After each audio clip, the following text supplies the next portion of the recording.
we still face the same thing we got to face. Exactly. It's just instead of sitting in a cell depressed waiting about what if, you can do something to better yourself while you're waiting for that day. Yeah.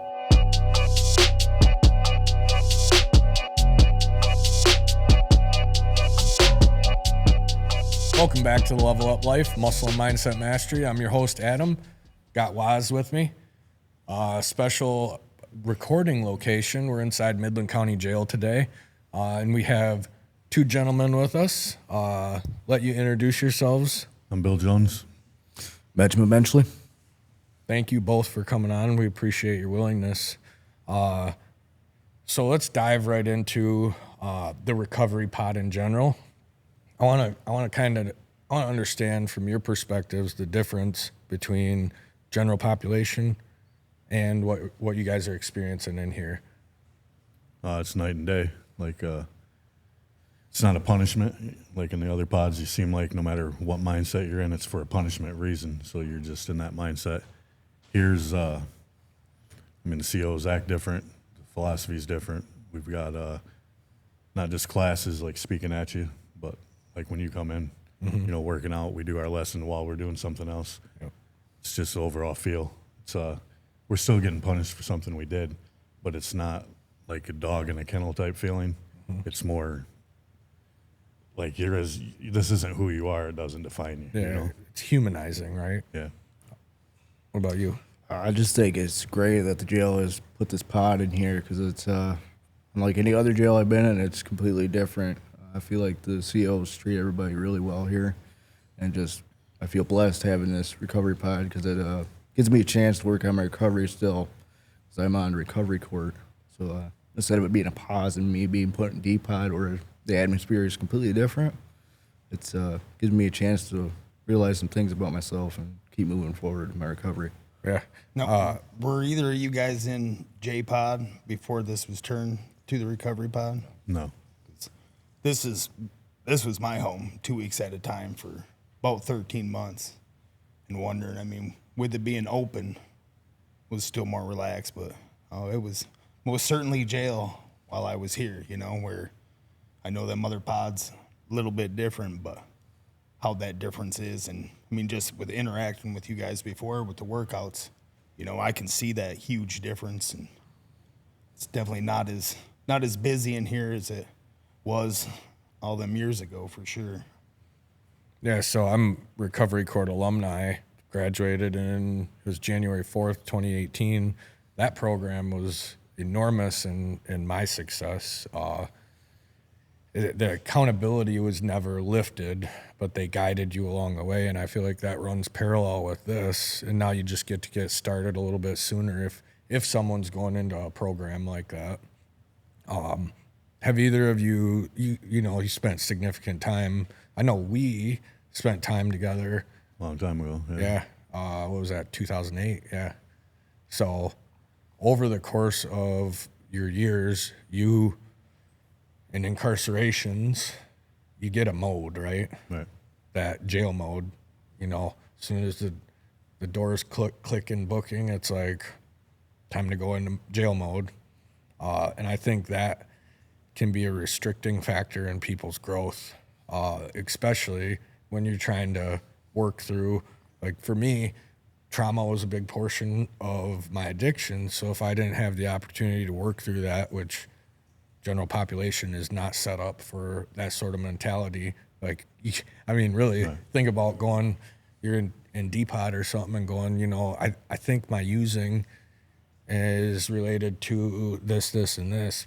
People aren't going to take you seriously. It's not that vibe in there. Where, from what I've seen, and you guys can elaborate on this, in here there is a different vibe. There is a different atmosphere among everyone.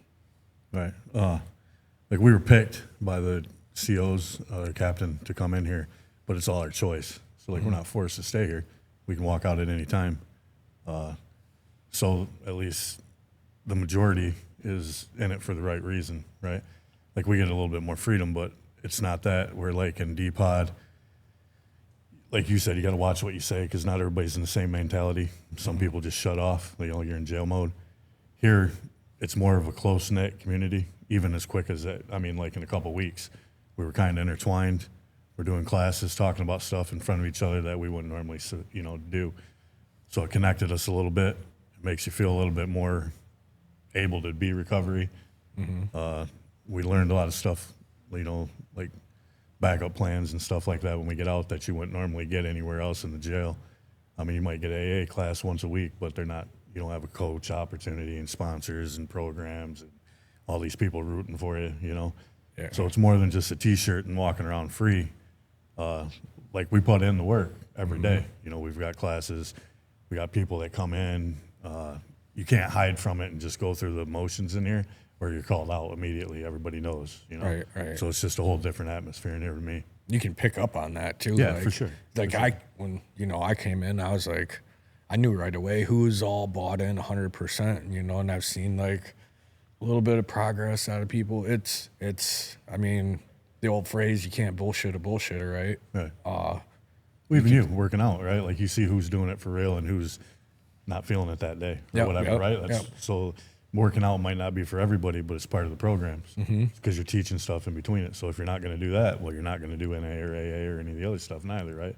So I think we got a good group of 10 or 9 right now, I think.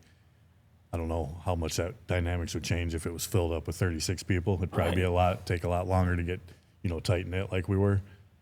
But most of us now is probably like a month and a half into it, I guess. Like 6 of us have been from the beginning. So the connection happened quicker than what you'd think. You can open up and speak. They're not clowning you behind your back. You ain't got to worry about it leaving this room. Even the guards, like what you say stays in here, the sheriff said. So it's all about recovery. You don't have to really be on that whole up front, stone wall in here like you do everywhere else. Yeah. Do you want to elaborate on that anymore? I agree with a lot of what he says. A lot of guys in here can relate with similar stories, and you just don't get that in any other pod. And it's brought us all together. Tight bond in here. I think it's great. Yeah, and I think what role do you think that the captain and the deputies have, COs and the sheriff have in setting the tone for the atmosphere? Well, I mean, like back then when we were locked up, the guards walk through, 50 people's yelling stuff to them. They do what they can, but it's kind of just a brush by conversation, for the most part. And here, like, I don't know if I think they went through special training or something. I'm not sure how it worked, but like they're out here playing cards with us. Yeah. They're out here telling us personal stories that relate to something that we're dealing with in here that you would never, ever get out in any of the other pods because they've got to have that. They just can't open up like that. I mean, it would put their job and security at risk, right? It's not like that in here. So, like, when did you ever see a guard sit down for 2 hours and play or Monopoly with you? No. They do it in here. Yeah. While they're, if you're talking about, they're always asking if you want to talk about anything, do an extra meeting, talking about stuff that's happened in their life, even if it wasn't drug or alcohol related, still same a lot of the thoughts, the same thought process and stuff. I've never seen that or never even heard of it in my whole life. So it was kind of like you feel like the first week, like you're getting set up, like why are they being like this, Right. In our mentality, I mean, that's what it was. But now, a month and a half into it, that's just what it is. I mean, that's exactly what it is. They shut their cameras off. They're not recording you. It's not about that. Right. It's about, like, generally they're trying to help. It's not just, just to be sane like normal, Yeah. Yeah, I mean, they treat us like humans instead of dogs in cages, Sat down the other night and played Uno for almost 2 or 3 hours. The CO laughed. Yep. It just almost felt like we were normal, Right. Out in the world, just playing cards. But, you don't have fun like that in jail. Yeah. And it's And I think I want to add to that because I think for so long being, and not necessarily institutionalized, but being brought into a place like this and then going out and living a lifestyle where we're, breaking laws, we get to this mindset that it's us versus them, right? Then we come in here and we're on their turf and it's us versus them. And, we don't know them. They're human though, just like us, and everybody goes through stuff. Everybody has things that they're struggling with. And I think it's important to know, like, it's not like, for me, it was a big step in my recovery when I realized, oh, wait, they aren't the enemy. The police aren't the enemy. The COs aren't the enemy. It's my choices that are the enemy. It's the decisions I'm making repeatedly that are getting me back in here. And they just have a job to do to support their families. Yeah, you never know who's carrying that message where it really hits, right? We're constantly talking and trying. It could be, you guys talking amongst yourselves, something that's said where, boom, right? And it clicks and everything, because y'all got the want, obviously, right? But how many times has it been before, right? Where I heard people asking and asking and asking for years, you need to quit, you need to stop, blah, blah, blah, you need to check yourself. And it's like, the hell out of here. I mean, other people that are drinking and partying too, just like me, I'm refusing to, because it was never a competition, right? It was, I did more than you or any of that, but how hard you're going. And you don't recognize that when you're in it, to any plea, right? Until you get that pull to change. And then you're soaking up everything that you can. And some shit hits a little bit harder.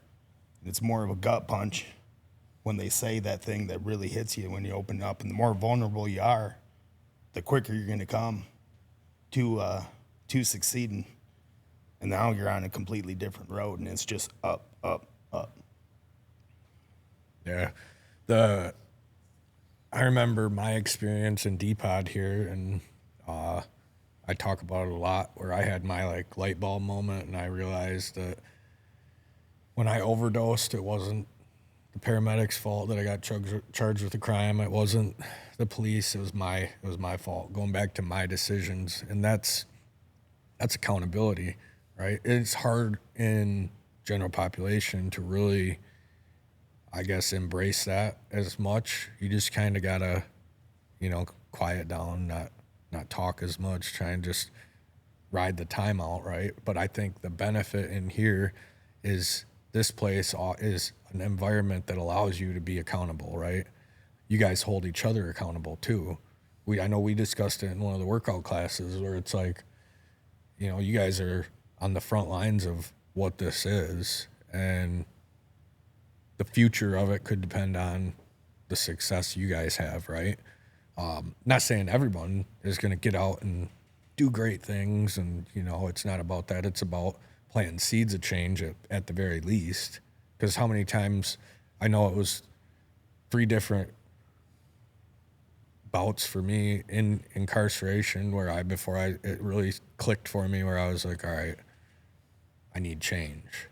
So I think the incorporating the classes, like you guys do group counseling, you guys do one-on-one counseling, which is available. You do meetings, you have peer support. You guys set up, they have online meetings, right?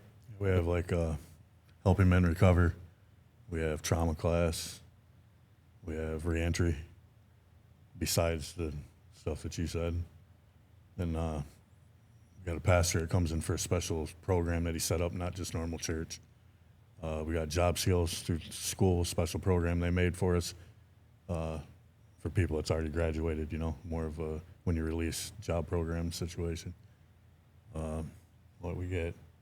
We got Peer 360, NA meetings.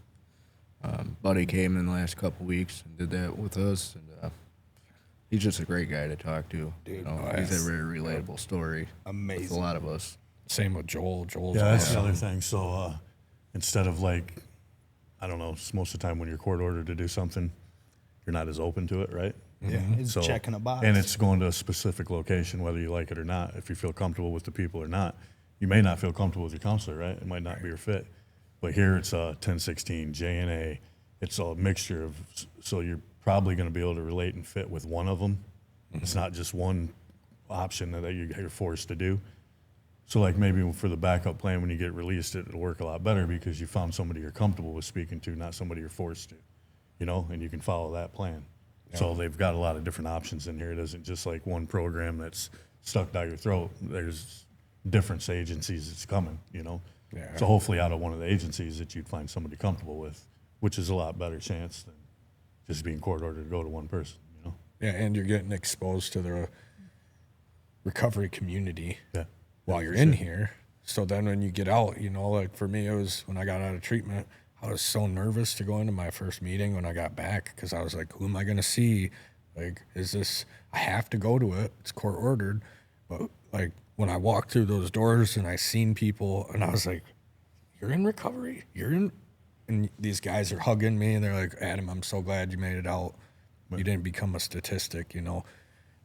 That embrace from the from the recovery community, it can make or break it for someone. If someone walks through those doors and they're not, if they're shunned, are they going to want to come back and receive the message, right? No. Right. So, Yeah, Buddy said something about like the day you get out, 70% chance of making it if you go to a meeting. yeah. Like if somebody told me and you that way back when, we probably would have went to that meeting that first day, right? Oh, yeah. Never even crossed my mind until lately, you know. Yeah. So just stupid little things like that you normally wouldn't get in another pod. I mean, you don't have to. It's on your own in here. You put in what you want to put in. If you only want to put in 20%, that's what you put in, right? Yeah. You get what you want to get out of it. But if half of us make it, I mean, half of us make it finally, right? Instead Yeah. of doing the revolving door, being locked down, waiting to walk out of freedom and pretend nothing happened like it was a pause in life. Right. Maybe it's different, you know? Or in my situation, the first few times I got released, it was about how can I work the system now? Yeah, of course. You know, because I wasn't ready for that change. And I'm sure you can, deep down, each and every one of you has to make that decision for yourselves. Like, am I ready for this? Do I want to, is this my last stint? Yeah, we weren't ready, and like we never really knew the sponsor thing. Sure didn't know anything about no life coach or any of that, like recovery coach. I never even heard any of that in Oil City, you know? So, Yep. I mean, it wasn't an excuse, but I never even paid attention or read about any of that, knew anybody going through it. I surrounded myself, same people, same stuff, so they weren't talking about it, right? Yeah. Here was an opportunity that I could learn something that maybe I just didn't know or paid attention enough to make myself know. Yeah. They gave me an opportunity, and I took it. He took it. Like 90% of us, I think, are really trying to take the ball and run with it. It's probably not going to be a perfect program. We all know that. But it's a start. It's a start from anything I've ever seen. Yep. You know, that's my opinion. Yeah, if you fall, just keep getting up, right? Do you think that in terms of the recovery court, that atmosphere has played a role in, you know, like, because you can fake it through that, but recovery court, same thing. It'll weed you out. Like if you're not trying it. Yeah, definitely. After I got out of TRICAP back in December, I didn't know anything about meetings or anything. I was all new to it at first, and I started going to them in Midland around the area here, and it's just all open arms there, and it's just a lot of accountability with drug court too. It's keeps you on your toes, that's for sure. I've learned so much about myself with the program, and I've also made some mistakes along the way with it. But it's definitely a big learning curve in my life. Yeah, you're bound to trip. Just keep getting back up. That's what really matters.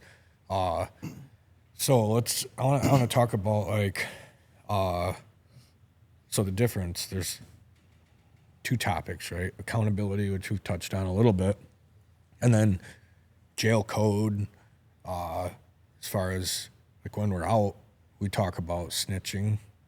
What do you guys think the difference is? And I want to ask the audience, what you guys think the difference is between being accountable and being a snitch? Because, I mean, even just talking to the COs and DOC can get you put in a box, right? Yeah, we're not put in this situation to snitch. Right. It's not about what somebody else said, what they think, what they did, what they're doing. It's about accountability for yourself. If you're ready to change, if you're done, if you've hit that point, what you want to get out of the program. I could care less what the person next to me is doing. And I'm not asked that anyhow. I mean, the sheriffs never came in and said, did that guy share something in group that I should know? As a matter of fact, the first 15 minutes we were here, when we started the spot, I came in and the sheriff's first thing was, what happened in the spot stays in the spot. It's about you getting recovered. So if you did something in D-Pod and you tell me, it doesn't leave this room because you might have to do that to get recovered. Never asked for us to tell on each other. Yeah. So the snitching thing isn't even involved with any of this. It's accountability for yourself if you're ready. And most of the accountability I found was to myself, not to nobody else. It's not about being accountable to other people. It's about me not lying to myself about me having issues that I want to take care of to myself. Right. Not to anybody else, you know. So the COs don't put us in that spot. I haven't seen that happen at all, since we've been in here. Maybe that would arise, but I mean, I think that'd be a weird circumstance for that to play out like that, you know? And to, Definitely. to add to that, like the judges, and I think in generally speaking, like across the board, not just locally here, they don't want people offending. They don't want people going to prison. They want people to improve their lives. And same with the COs, the sheriff, our chief of police, all, they're good humans that actually want people to improve their lives. Right. I mean, they want us to, the hope is that we all get help and we don't come back. Yeah. But it's not like by doing this, we don't go to prison or we don't get found guilty at trial or we get some lesser charge because like we did this program or told on somebody or something. It's nothing to do with none of that. We still face the same thing we got to face. Exactly. It's just instead of sitting in the cell depressed, waiting about what if, you can do something to better yourself while you're waiting for that day. Yeah. It's not like a get out of free card or something. Right, you right. know? Actually it's working nothing on to do with getting that. sober versus Right. not using, because it's pretty easy to not use when you're locked up Right, in of jail, course. right? Yeah, 'Cause yeah. you don't see it. It's not there to use.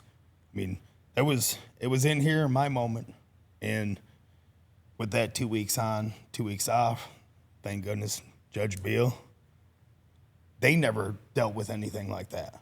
And it was Deputy Schneider, and he'd come around and, when you leaving? And I thought he was messing with me. Like, I'm out in the morning. My first stint was like 11 days from when I got sentenced. And, I don't know that. And he gives me the runaround. It's too late. I can't make a phone call. It's up to me to have somebody cover my spot on the rig. Otherwise, I'm gone.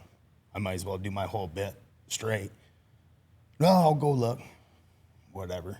I'm ready to punch a hole through the wall, not just escape, but I'm like, I'm done. Like, I am completely hit. He came back 3-4 minutes. I found your paperwork. You're good. And it was right back there in that corner where I went, because I started turning lap, and I was freaking steaming veins. I'm like, nope. And I started to grab the Bible, and another dude up in that bunk gave me this book when he finished it. And I read the very beginning passage, which is all this. And it was right then, like, God touched me, like, you're going to be good. Like, I knew before he got back in that short amount of time, I'm like, I got this. And had a couple moments, but I could have used. I was playing with fire, but all I had to blow is lower than 0.4 when the drug testers came out to the rig. I blew that, I'm good. You know what I mean? Like, I'm not getting fired. If I blew over, I might lose pay. They might send me home for the hitch, but I'm probably not losing my job as far as the drinking stuff goes. But that right then and there was like, boom, I am done. All the misery that shit brought upon my life. Like, I never caught a drug charge, and I easily could have for a whole lot of years. But the last 10 years of my use was primarily drinking. Anytime I did drugs, it was short, and it was just a kind of recreational at that point, because that was my younger days. But the drinking had a good hold on me, and how much fucking turmoil that brought to me, right? The world keeps spinning, my wife and kids. And here I am, I trade coveralls, color y'all shirts. And I came here, and I got thrown on them oranges. And dude, that was enough for me. That was enough for me where it was done, over with. And that back and forth made it nice, because the crew I was on, there weren't many partiers. So there wasn't a big temptation. But every now and again, you had to come out. I'm like, I ain't coming out. And like, ain't nobody going to have more than 2 drinks. A couple of them I knew wouldn't be drinking. Come out and eat. And the temptation was really never there. Anytime I was tempted, I wasn't in a spot. I would have had to make 8-10 decisions to follow through on all of it. To buy a bottle, to crack it, to slam it, right? And then go on from there and see all the freaking chaos that I would have been looking at. Like, it's nice where you're building here and you're getting them tools, and it's not, I'm clean because I can't do shit. I have no access to it. But it's a whole different mindset when you're getting all them tools. 100%. Now let's take a moment to thank our sponsors, Pine Haven Assisted Living. At Pine Haven Assisted Living, they believe in making every resident feel at home.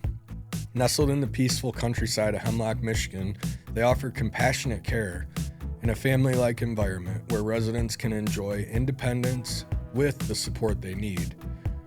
Registered nurse-owned and operated, their team provides personalized care, home-cooked meals, and a range of activities to ensure your loved ones continue to live a fulfilling life. They also have alpacas and llamas on site to enrich the lives of their residents. Experience the warmth and comfort of Pine Haven. Call them today at 989-295-6632. That's 989-295-6632. Or you can visit them on their website at pinehavenassistedliving.com. That's pinehavenassistedliving.com for more information. Now, back to the Level Up Life. You nailed it on the accountability side of things. It's all in here, man. If you're not taking responsibility for your actions, you can't heal, right? Yeah, I mean, it's just different, you know. For years, you blame somebody else or circumstances or what if this wouldn't happen and all that. But there comes a time you got to face that. Like, you did it. You lied to yourself. You said you wouldn't do it again. You did.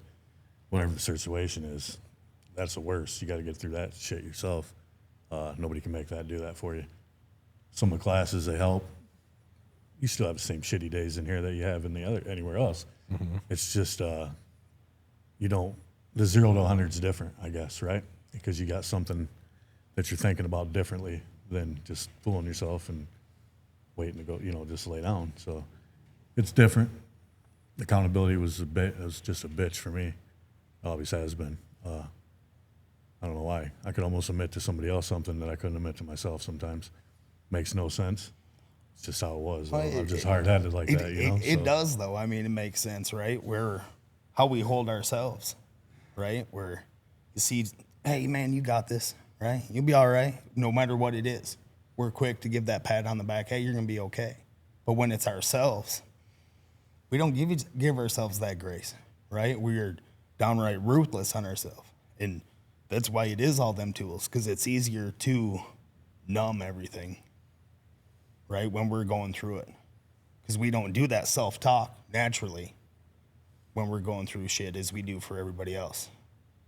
I mean, I know exactly what you're saying, but it's way more common than you think, because when we look in the mirror, it's not, hey, you got this, right? It was just a little stumble. No, it's you piece of shit and whatever other negative stuff we say to the mirror. That's what's a little different in here. So, like, if you're in Depot or something and you think that, you might not hear nobody else ever say that. In here, like when I thought that, there was 5 other people thinking it too. So it wasn't as freaking weird to say. Right. It's not as weird to talk about in class, because the guy sitting next to me is kind of trying to get that accountability for himself. I'd never see that in another pod. So you keep it to yourself. So even if you did try to find accountability, it sure as hell would be a lot harder, right? Because you can't speak it out. You're not going to.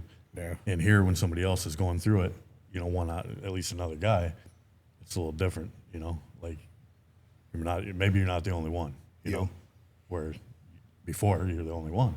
Yeah. Kind of, is the way it feels anyhow.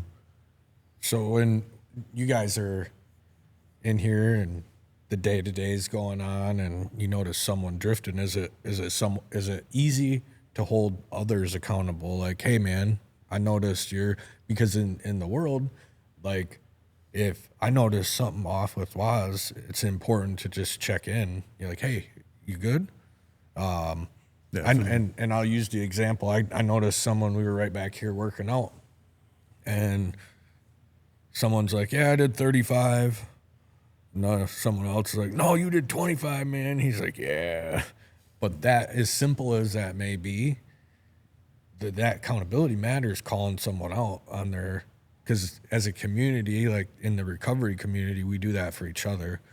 And that keeps us, you know, being honest with ourselves. Like, Yeah, we do it in here. It's a little different. yeah. Like we don't just go call somebody out. Mm-hmm. But we say, you know, are you all right? You know, there's something going on. You know, come on, let's do that and try to get them engaged. Normally, if, you know, 9 out of 10 people's trying to get you engaged, like you're just going to give in even if you don't feel like it, which might be what they need that day to keep pushing because it's one of those days, right? Mm-hmm. I haven't seen a lot of like just calling people out for not doing too much in here. I mean, most people from at least the first group, I think, has been like really putting in effort, putting in work, you know? I mean, we all have our off days, but like when you said the exercise day, but like as soon as he said that, the other guy's like, yeah, you're right, and did it, right? Mm-hmm. So it's a different way of accountability.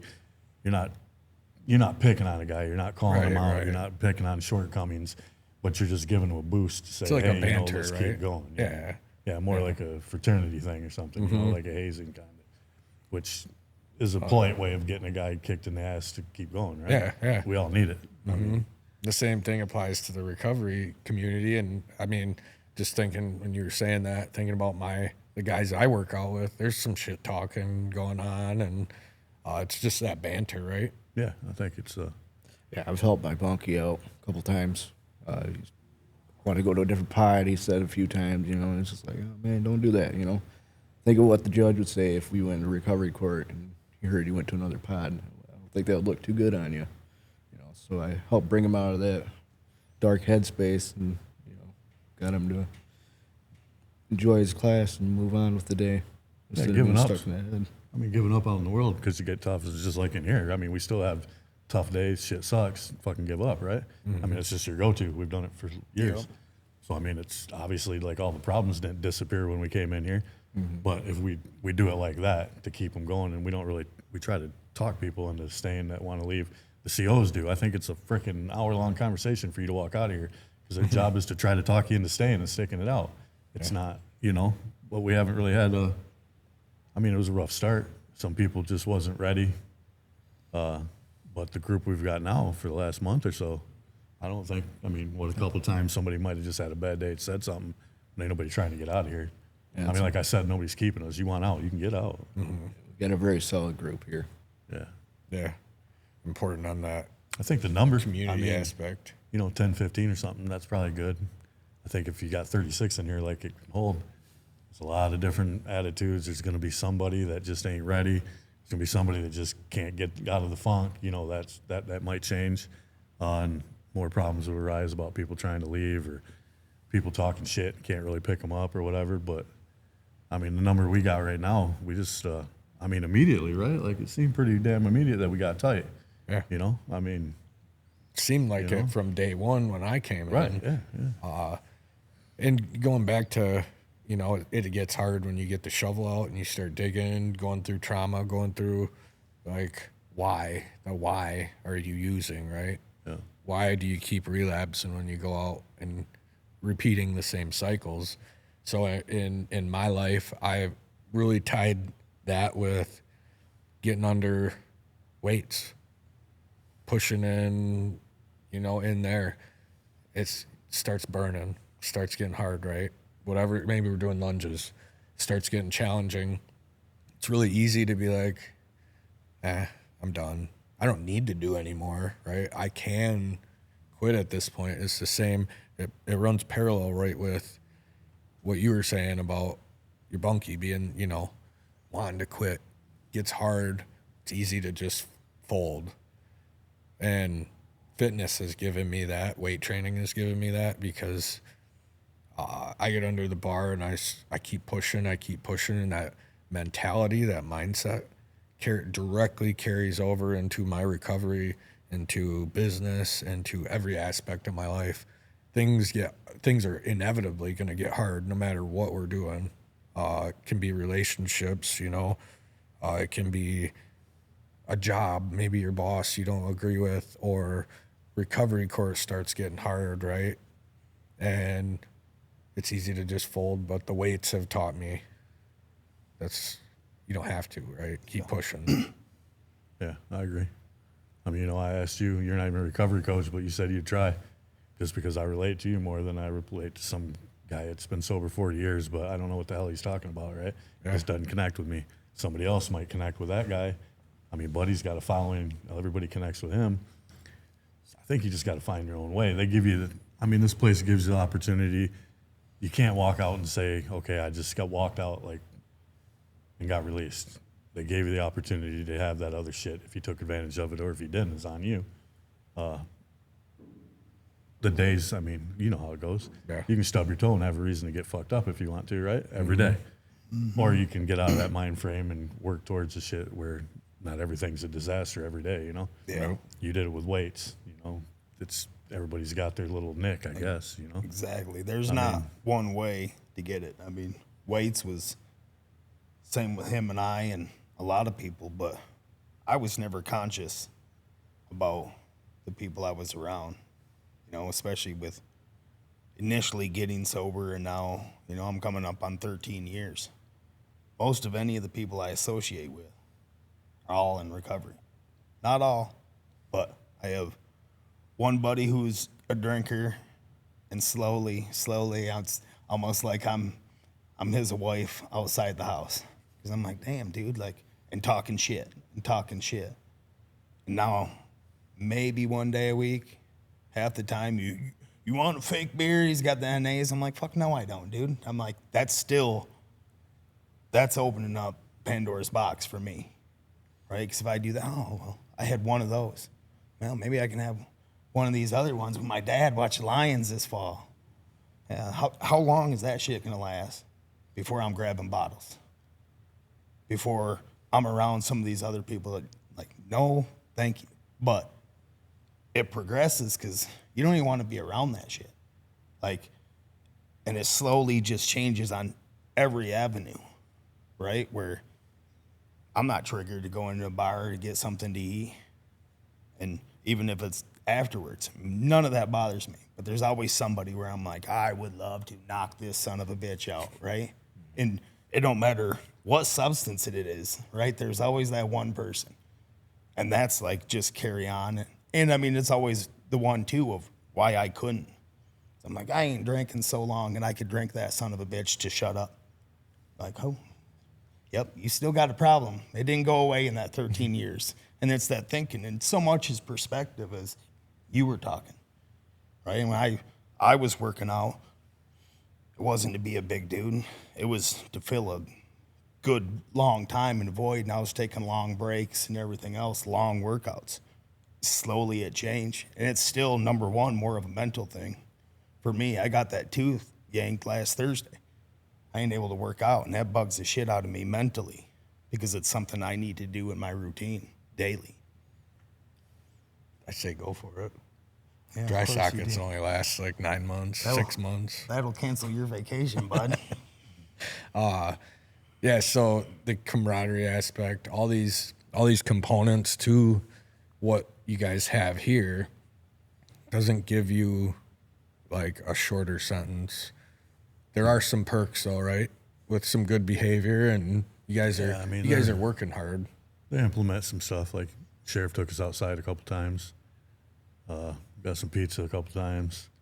Talking about some other stuff they're going to implement, some in-person visits where nobody else gets them and stuff. But it's not like what you said. It's not a reward program. It's not about if we're good this week and don't fuck up, next week we get something. It's not that. We're just doing what we're doing, and every now and then, without us knowing, some shit pops up that they give us. You know what I mean? Yeah, there's no so it's schedule not to you it. do all these classes and say the right shit when you're on fucking camera, and then we'll give you pizza tomorrow. That's not how it works. No. It's some random shit that they decided to do just to let us know they're with us. You know what I mean? It's not.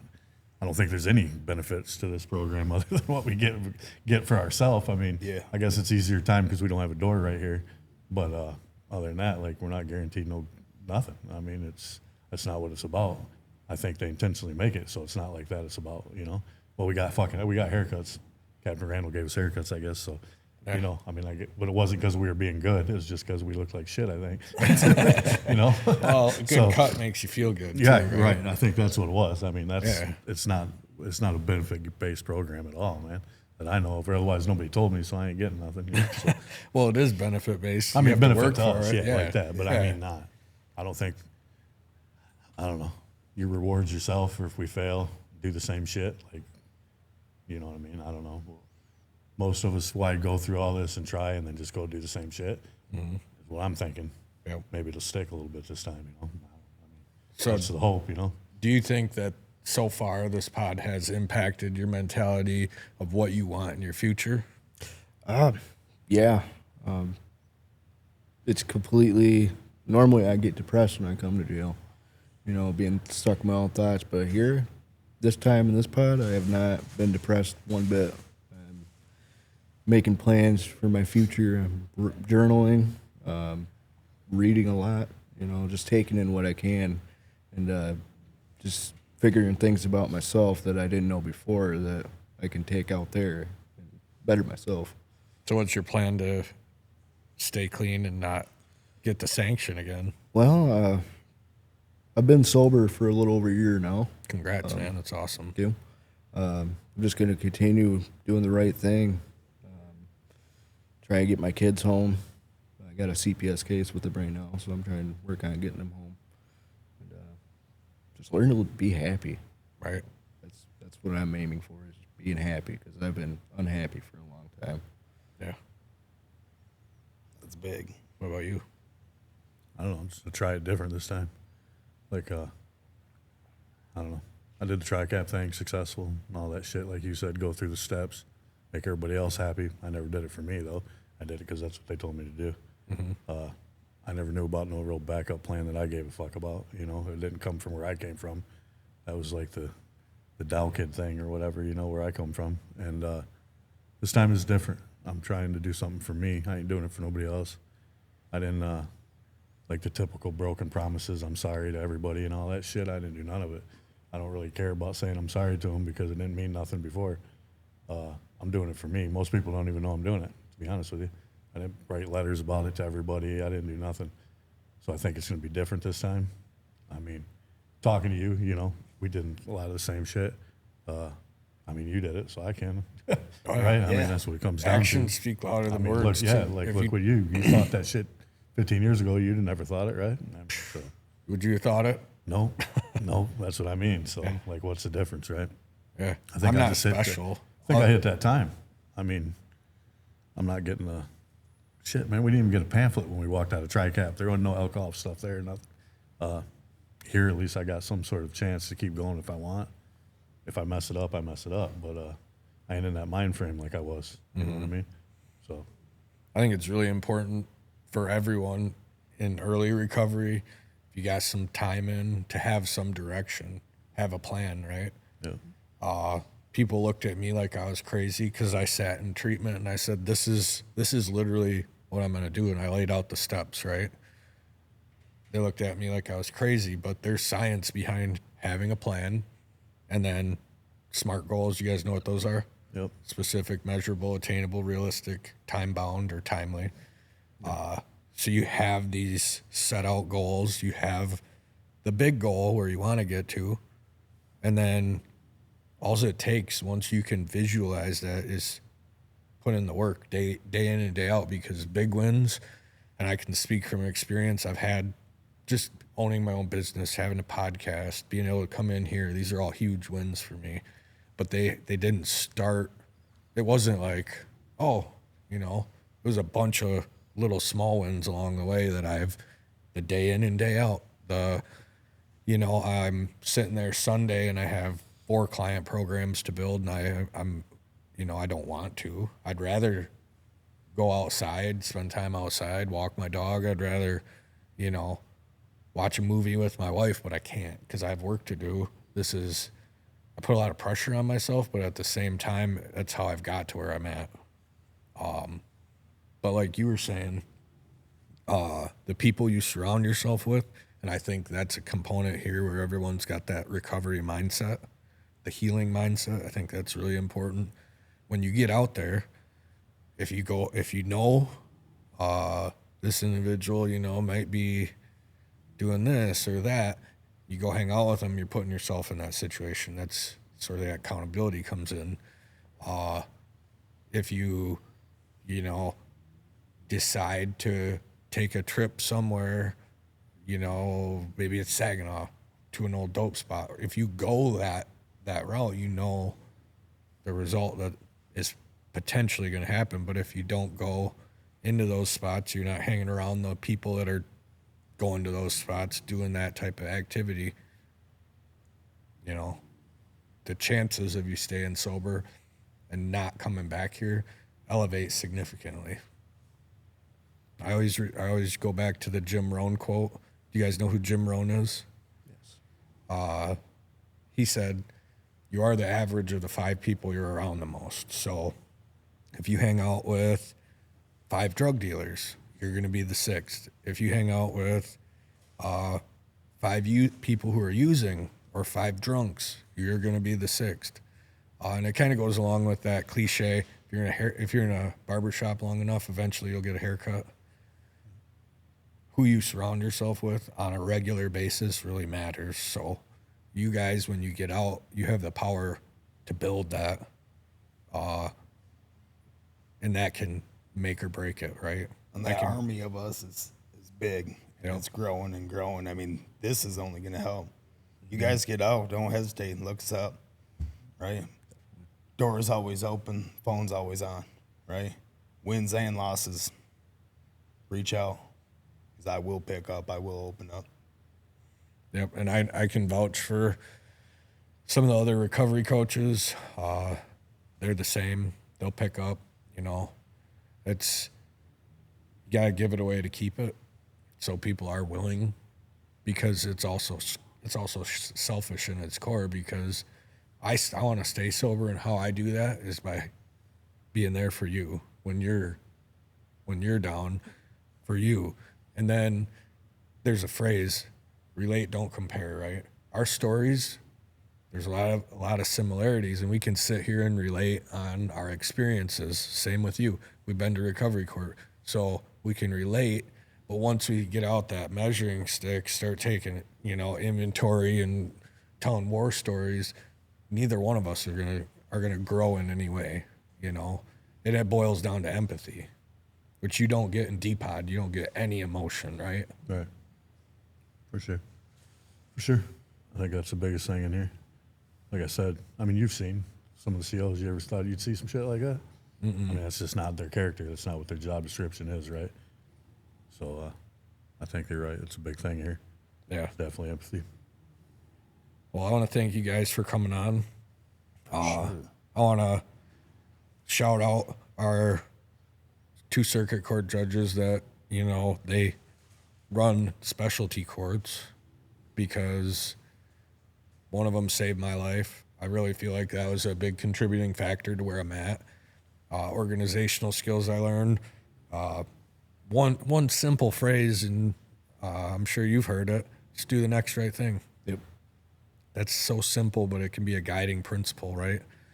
I want to thank our sheriff, captain, all the COs that come in here, because I truly believe in the mission behind what this is. I do think it's going to change some lives. It may not be right away. I hope it is for everybody who comes through here. 100% success rate, unrealistic thinking, right? That it is. But having those expectations that it might take a few times and some more exposure to this for people to come around to it, I think it's a win-win for the community, because we're going to reduce recidivism. When you reduce recidivism, you make the community a safer place. You reunite families.